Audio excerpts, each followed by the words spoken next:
So we're back with Fallout Season 2 and Episode 1 and 2 review. Now, does this build upon Season 1, which was universally acclaimed, and I can't think of a video game adaptation that has had more praise than this. So giving you a warning about spoilers, let's delve into what works, what doesn't, and potentially what could be coming up. And the first thing is a little bit of a gripe, because one episode in the first week, look, we've waited a couple of years for it, which was long enough, and my God, that recap was long. My friend needed it, I didn't. I know other people who did need it, and I don't blame them. These studios just wait too long now in between. It's too much. Like, we could have done with the 2, but I thought if it's got it on in it, then fair enough. But that's why I didn't do the episode 1 review. I just thought I'll do episode 1 and 2. And I think the problem started with the Lucy and the Ghoul story. Well, and Hank as well, because he's interconnected with this. We're on the road to New Vegas, right? Okay, we get that. We know the characters well. If you're going to do the road trip before you get to New Vegas, you've got to add stuff in with character development and make it interesting at the same time. And it's like, I don't think there's been any character development so far when it comes to those 3 characters. Now, we didn't get as much of Hank in the last season for very good and obvious reasons. So, okay, fine. When it comes to Hank, we're being reacquainted. Got it. We haven't learned anything new, okay, but we've seen him in a new facility doing like different sort of not old worldy because it's new, but what he would have done in the meantime, like in his actual real job, not the whole, hi, howdy ho, neighbor, oh, neighborino, oh, perfect world. You know, that's his delusion. That's what he thinks he's moving towards, but what he does in reality. So we could have cut that in half in these first 2 episodes, really.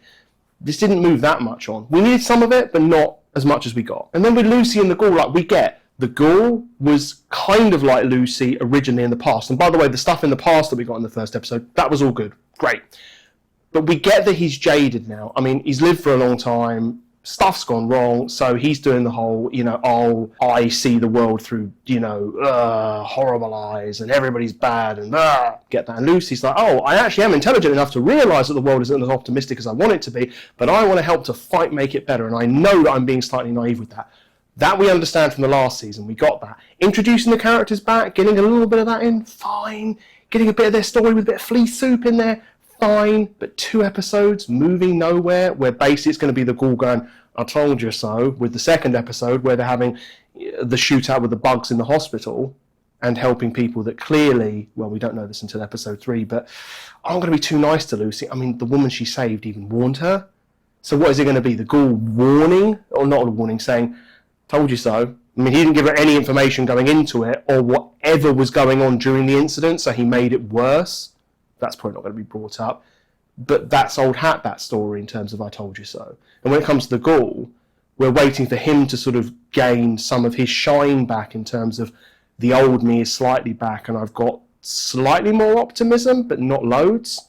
And they haven't moved that on at all, so that's been kind of dull. But I'd say from episode 1, the best bit we got by a mile was the mysterious Mr. House defender, because obviously we had Mr. House on the TV. Now, the guy in the bar did look a bit different, but it would have been reasonable for the people in there to think that was Mr. House, because he dressed differently, he looked quite like Mr. House, he had very different views to them in terms of defending exactly what Mr. House was doing. Was it him? I don't know. I've heard different theories, and I'm not going to go through them because even though I play Fallout to a degree, I'm very casual, so I don't know enough to delve into that.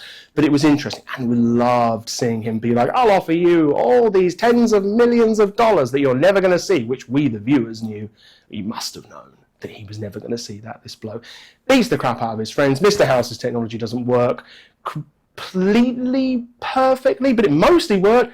Blew the guy's head off, which again establishes in this world that it's still the same tone, the same gore, the same ooh, evil corporate people. $1 spent is a vote for. I thoroughly enjoyed this. But then when I say about momentum, that's the problem. That was the one shiny thing we were given, and the Ghoul, Lucy, Hank was far too slow in the first episode.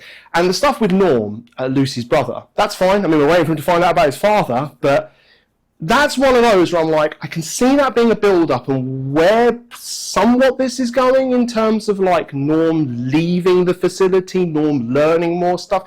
But that's one of those, that's fine with the pacing, but that's not giving me anything right now. So Mr. House is the only thing we got off the first episode. And when it comes to the second episode, the Hank stuff, I still say the same. Norm, again, it's like, okay, he's building towards stuff. That's nice, we can see that. But it just again feels like a nice soft landing back. And it was like, at least we should have got more in the second episode, especially if you're making us wait for that second episode. If it had been all in 1 week, I still would have said it wasn't moving the story forward enough, but at least we got the 2 episodes, we got more content, and guess what? We're going to get the 3rd episode in the second week. But the strongest arc by far, definitely was the Brotherhood of Steel. I mean, Maximus, he's torn, and his poker face is dreadful. But he's like, no, we've got to try and do some good with this. I mean, from my perspective, the least bad option out of all of the people probably is the Brotherhood right now. But they are a very bad option still. And Maximus is trying to make the best of a bad situation and trying to pretend like, no, I believe in this, it's the best we've got. Let me just continue to erode my argument and make it obvious that I don't actually believe in this. Because his buddy certainly doesn't and has had their view of this torn to shreds already. So Maximus is just catching up. But the coup thing, bringing in the different factions and bringing the Commonwealth back into it, that's more interesting. The Area 51 stuff, cool, works as a setting. And obviously we're waiting for Maximus to find out that Lucy didn't actually abandon him, which will probably be the big push that he needs. I mean, again, he's got his friends saying, hey, guess what? She might not have done it. But he's not believing in this anyway, so really Lucy will be like the final push, if anything. I'm not saying she wouldn't have been enough in the first place, but he's losing more and more of his faith in it. And yeah, this was the best bit by a mile. The Mr. House stuff would have been as good as that had we got more, but those 2 bits, by a mile, the best we got. So overall, this season needs to pick up the pace at some point. I know season 1 wasn't like everything at once, but it didn't feel as slow because they had to establish a lot of the start, whereas this time it's like establishing the feeling again with a lot of the stories, and it's like, we didn't need that. They need to pick up the pace in this season, and then when it comes to season 3, I hope they learn from that, because I don't think it's like they're running out of stories and they're like, we've got to just stretch this as far as possible because we'll barely get 3 seasons out of the whole thing. It can't be that. There's so much you can see that's going to come anyway, and it's just, unless these people aren't good writers, and we've got no indication they're not. But Mr. House and the Brotherhood of Steel for the win. So, what did you think? Did you enjoy what you saw? Perhaps you thought it was not even good in season 1 and season 2 has just continued that. Well, I would thoroughly disagree, but I would be interested to know. Please comment below, like, subscribe, ring the bell, all that good stuff. If you want more content from this channel, your support is appreciated. And until next time, I'll see you later.